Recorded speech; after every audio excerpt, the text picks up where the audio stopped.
Hey, what's up, everybody? Welcome to the Encouragers United podcast for this week. And I've got a great pleasure to invite and introduce you to a new friend, Brenden from MasterTalk. How's it going, Brenden? Very good, Charles. How about yourself, man? Hey, great. Thank you so much for being here today. You are currently working as a business transformation consultant with IBM. That's it's a big job, I'm sure, as it is just in and of itself. But you've started a YouTube channel that it caught my eye, and I'm so honored to meet you. It's called Master Talk. And so tell us the impetus behind your YouTube channel. Of course, and the honor is absolutely mine, Charles. Definitely not the other way around. But the idea behind the channel was very simple, actually. I never wanted to be an influencer or, I thought that was for rich kids or something. I was a regular guy, born in a regular city in Montreal, Canada, which is based up north, I guess, from where you live. And I just wanted a regular job. So I worked really hard. I was fortunate enough to get an offer at IBM. But in that process, what happened is I got really good at communication because while other guys my age were using their college days to play different sports like basketball or football, rugby, as you can tell, I'm not qualified for any of those things. So what I did instead is I used that same competitive spirit and I actually did presentations competitively. So for 3 years, I presented 500 times. I coached dozens of people on public speaking. Without even realizing it, when I started working at the firm, at IBM, I realized I was the youngest speech coach in the world because I started training C-level executives, which are CEOs, for those who are listening, at the age of 23. So I kind of just said, hey, why don't I just make videos in my basement, to help some people out who can't afford me. So that's how MasterTalk started. And I honestly thought it was a stupid idea, but after a couple of months, the channel started really gaining traction. And I realized how big of an issue communication was for the world.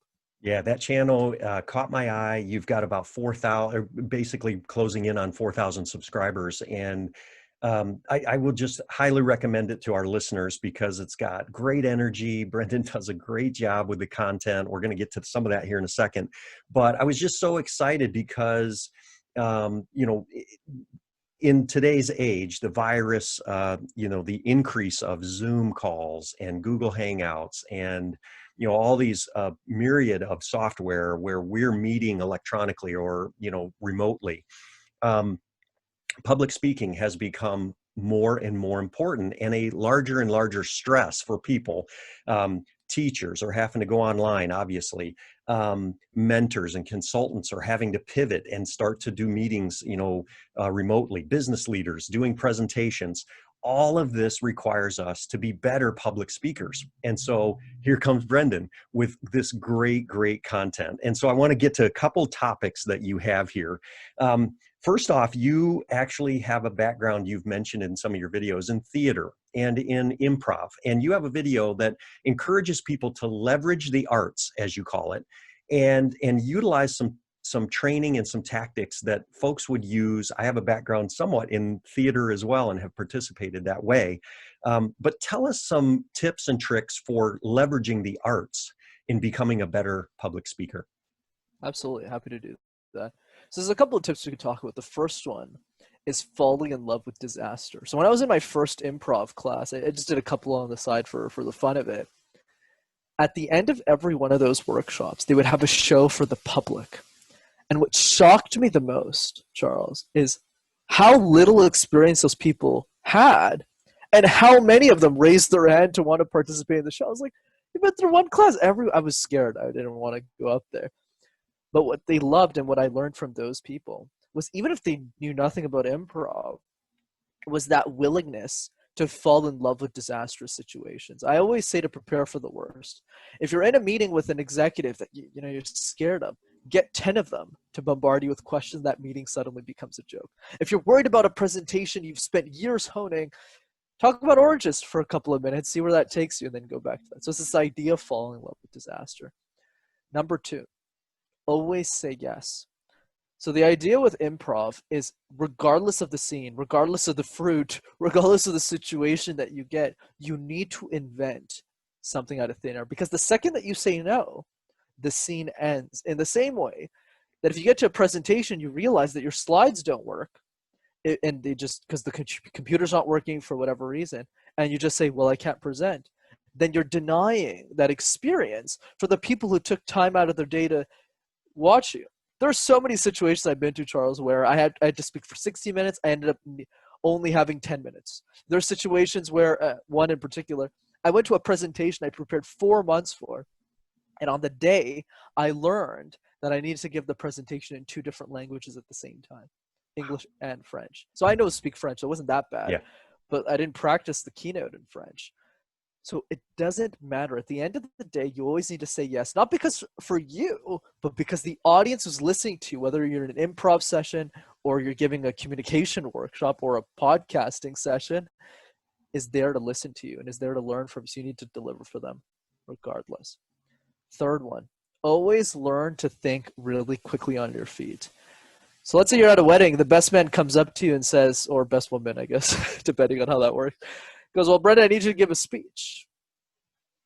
You don't want to mess that up because it's your best man's favorite, probably the most important day of his life. So you need to learn to think quickly on your feet. And the best way you can do that is to put yourself in situations that are much harder, that push you out your comfort zone, that we'll be talking about later, like the random word exercise, or essentially doing exercises and skills that you would never normally do to push yourself to think faster and to learn that fundamental skill of public speaking.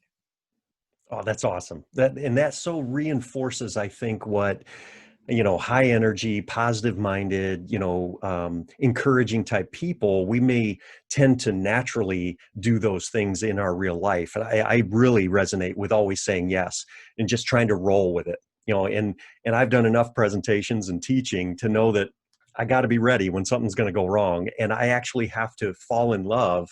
I love the way you say that, to fall in love with the fact that it's probably not going to go as planned, the disaster, so to speak. Another thing that I love that you've really captured is coaching people in how to give a presentation or, make a speech or present when we just don't feel like it. And even the highest energy people who are most passionate sometimes get up in the morning and go, I'm just not feeling it today. And so you have some great tips. Why don't you give us some coaching in what do I do when I just don't feel it? Right. And guilty is charged, by the way. There are so many days I wake up where I don't want to film. I don't want to give that workshop. And there's a couple of things that we can do to mitigate this. So the key understanding, Charles, is to really get a hone on where you get your energy from. So for me, when I wake up in the morning, I was given one workshop in particular before COVID hit. I had to wake up at like 5:30 a.m. for it. So even the most energetic guy on YouTube for public speaking, anyways, wasn't too wasn't super excited to be there. But the second I walked in the room and I met one of the workshop attendees, it was a 16-year-old girl. She came up to me, she's like, oh, you're the MasterTalk guy. I watched your videos. I really enjoyed it. I was pulling energy from her, and it gave me life. It said, oh, wow, this is not just a workshop. This is an opportunity for me to add value to people who also woke up at 5:30 a.m. to be here. So it's this idea of pulling energy from your audience. The second thing to think about is this idea that you have to always understand the consequences of not delivering it. So let's say in my case, right, what happens if I don't show up that morning? Is there somebody that can replace me? Short notice? Is there somebody who can figure out 5 years of communication experience and present it like me? Even if I'm at 40% or 50%, it's still better that I present it anyways. And this analogy applies to everyone who's listening right now, whether it's a fitness program you do, whether it's a yoga instructor, whether you're a podcaster, you're always the best person to give that workshop, or else you wouldn't be there in the first place. So by acknowledging your responsibility to deliver to those group of people, not only do you get better as a speaker, very quickly, I might add, the more responsibility you take on for that person, the more accountable you are to that audience. But the other side of that is you can also use the energy for them and say, hey, what I have to say is actually important, so let me deliver that. And then the third thing is just show up and let your passion handle the rest. I think if there's anything I've learned is the second the momentum starts flowing, the second you have a nice cup of coffee when you get there, you start talking to a couple of people, your audience will handle the rest. They're going to be sitting there. And one other thing I get is if the audience is sitting there for an hour, trust me, they want you to succeed, or else they would use their hour to do something else. So as long as you know that, you can leverage all of that and make every bad day a good one. Yeah, it's you remind people that it's really about the audience, and you got to do your job. And so if they've hired you to come, or if you're responsible, in any way, you've got to show up. And so I really appreciate that. And I think what I'll encourage folks with is to look up Masterclass or Master Talk on YouTube, because Brenden does some really good things. The presentation of the videos are exciting. There's high energy. It's great professionalism. And in their small bite-sized, videos. It's not, I'm sitting there for an hour trying to get, the information. It's, you're very concise and you do a great job. Another thing that you do in your video series is you recommend that we can actually practice and do certain drills and exercises to become better at public speaking. And I love it. I love it. I love it. One of the quotes that you put out there, you become what you practice. And so tell us about these drills and some suggestions that we can implement every day, actually. Absolutely. So the reason I made that video, Charles, is I realized one of the issues with public speaking is most practice often requires a partner. So let's say me and you are practicing together in Ohio. We're working with each other, we're communicating, but we can't always meet all the time. You might be busy with the podcast, with work, with your other commitments. So it's always hard to coordinate all the time. So, but these exercises you can actually do on your own with no supervision, with really no other person around you, and you'll still be able to work on it. So let's go through that. And I'm happy to demonstrate one of them in particular, which I'm sure you're probably aware of. So the first one is the random word exercise. So the exercise is simple. You pick any word in your house, any object, could be anything really, and you make a presentation out of thin air. So how about you just give me a random word, Charles, and I'm happy to demonstrate it. I was just thinking that, and I'm going to give you the word lamp. Lamp? Sure. So what I need to do for the context of people who are listening is I need to create a presentation at thin air. He did not give me this word prior to the interview. So here I go. As I'm sitting in my basement, counting the minutes of the clock as the day ends, I realize how grateful I am, not just because of the opportunity I get to work every day on something meaningful, but because of that lamp post next to me that illuminates my desk and allows me to work. What most people take for granted, whether it's a lamp or a pencil or a paper, other people in the world see it in the same way that we see our iPhones, in the same way that we see our houses, in the same way that we see a gourmet dinner with our loved ones. But the lamp has a much deeper meaning than it just illuminating your desk. It symbolizes the way of how we need to illuminate our lives a bit more, and how we'll use our light not just for the things that we write on a desk, but for the vision and for the life that we want to live. So I encourage you all, the next time you look at your lamp, don't just see it as a way to get your stuff done for the day. See it as a way to create new ideas. See it as the person who once created that lamp, and imagine what you can create with your life. So that's just an example. That is awesome. Brenden, that is so cool. And again, that's what you're seeing and hearing, folks, is years of practice, obviously. And you're not going to be able to kind of roll off that type of presentation really on a random word the first time you try. But that is the result of work and practice and daily effort to become a better communicator. And that is so vital in today's society. It is just so rich. Okay, keep going. Right. So a couple of things before I go on to the next exercise, I'd like to emphasize this. First one is never compare yourself to me. And the reason is because I've done this exercise 2,000 times at least. And I'm not exaggerating. Because remember, it takes a minute to do each one, right? So over the years that I've done this, but the second point that I want to mention here is if you do this 5 minutes every day, not 5 hours, not 50 minutes, 5 minutes. You pick 5 words, 1 minute each. Now, at the beginning, when you get lamp, you'll say, a lamp is an object that gives me light. And then over time, you'll start to storyboard like me when you get to try number 100 or something.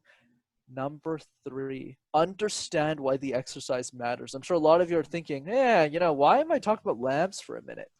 The reason is more from mindset than anything else. Right now, we're scared of our presentations that we actually know something about. Oh, I have to talk about my podcast next week. I'm scared. Well, if you talk about hippos for a minute, trust me.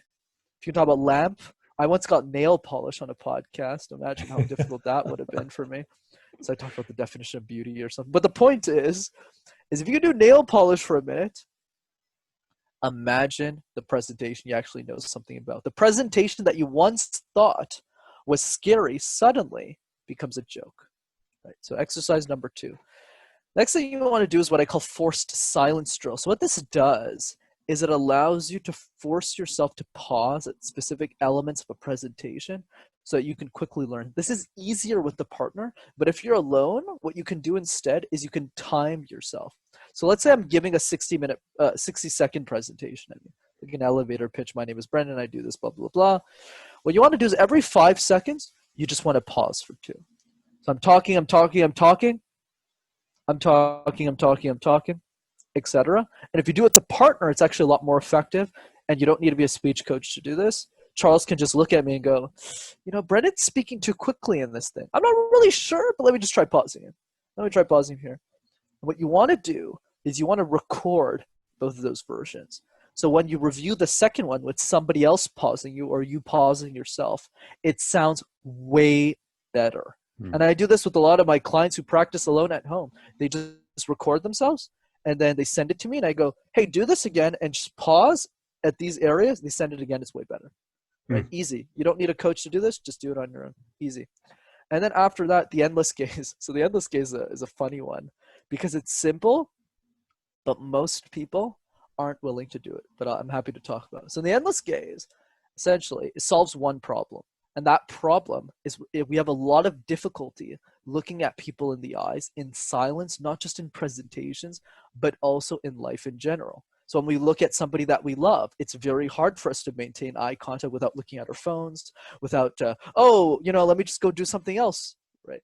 So my challenge is what I give my executive clients as an exercise. Go up to somebody that you love in your house. This could be a wife, this could be a husband, a kid, a family member, doesn't matter, friend. And I challenge you to look at them in the eyes for 3 minutes and say nothing. You can still blink, but just look at them. Most of my clients can't do that. But if you can do it, the advantage, trust me, you'll get a lot of advantages outside of presentations, but it'll make you a lot more comfortable in them as well. Yeah, those are awesome. And there's lots more available at MasterTalk, that YouTube channel. And but Brenden, listen, I'm gonna throw in a bonus here. I'm gonna put you on the spot here, but you actually did a neat video where you mentioned the 5 most common mistakes that people doing a public address or a public speech often make. I'm going to test you. Can you remember what those 5 are? I'll try this. I'll try to remember, because no one usually asks me that, because that's a fairly new video. I think that came out last week. But if I remember correctly, just for the audience to know, I actually record my videos a year in advance. Wow. I'm pretty insane. Yeah. So I'm actually writing my content for 2023 right now, the present as of this recording.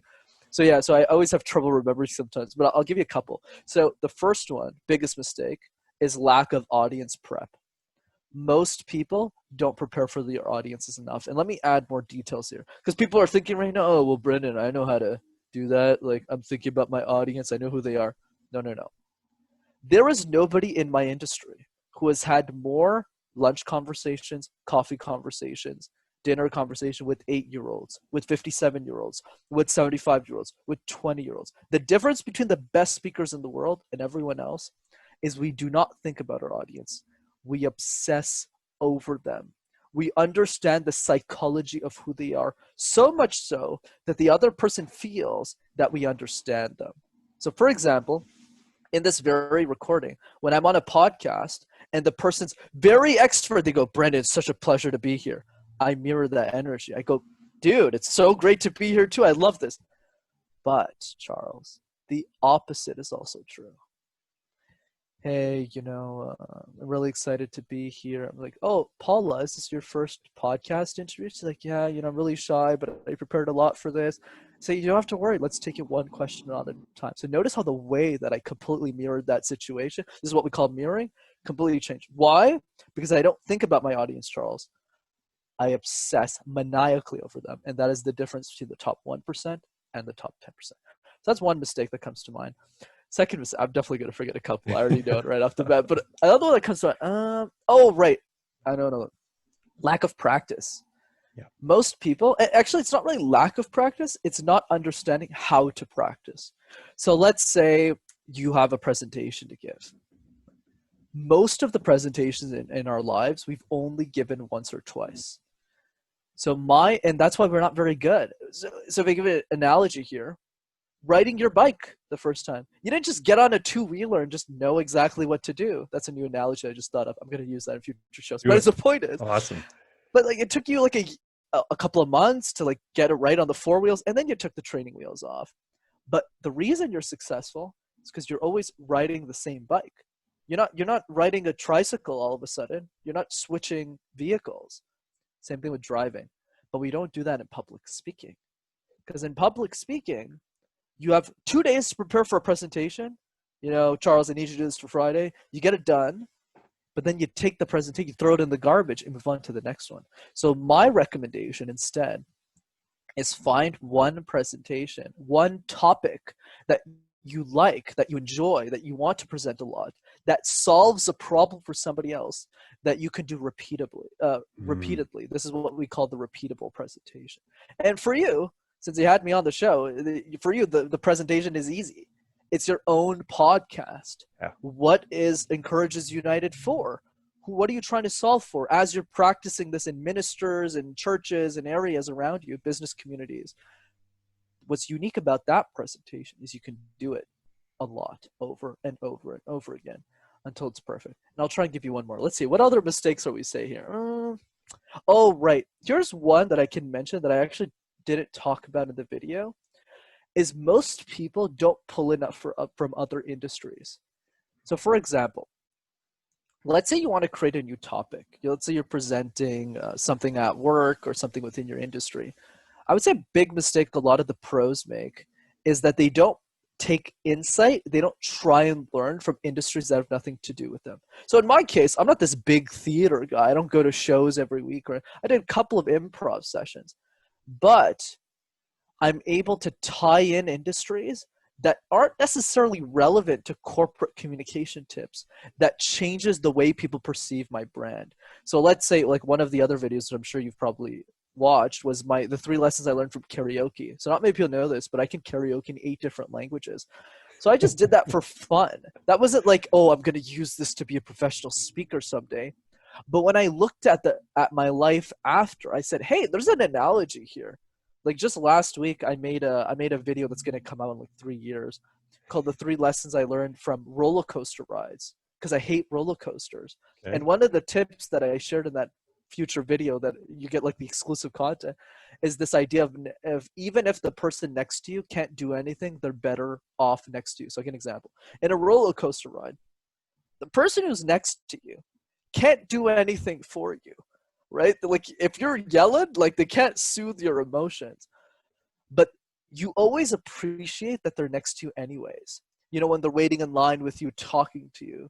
And I think that analogy applies so well to public speaking, because even if the person next to you that's helping you practice isn't necessarily a speech coach, it doesn't matter, because just their present forces you to practice. Yeah. So it's this idea that most people aren't willing to think outside the box. And to use Lior Suchard's quote to kind of end this part, is this idea of most people make the mistake of thinking outside of the box.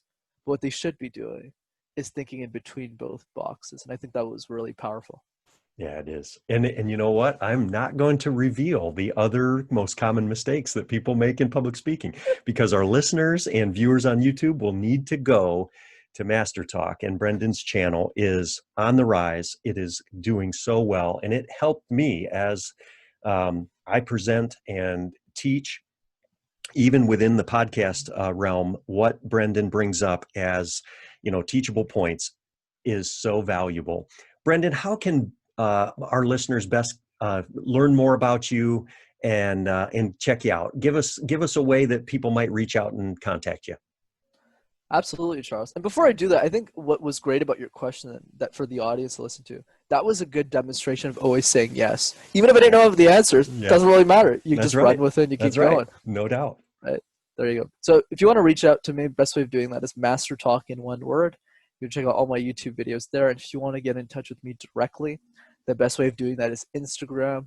So you could message me directly at Master Your Talk. I'm always happy to answer any questions, comments, insults, complaints. Feel free to let me know. And you're doing some individual consulting as well. So I would highly recommend Brenden. He is a great young man doing some great work. Brenden, thanks again so much. It was wonderful to have you on the show today. Of course, pleasure was mine.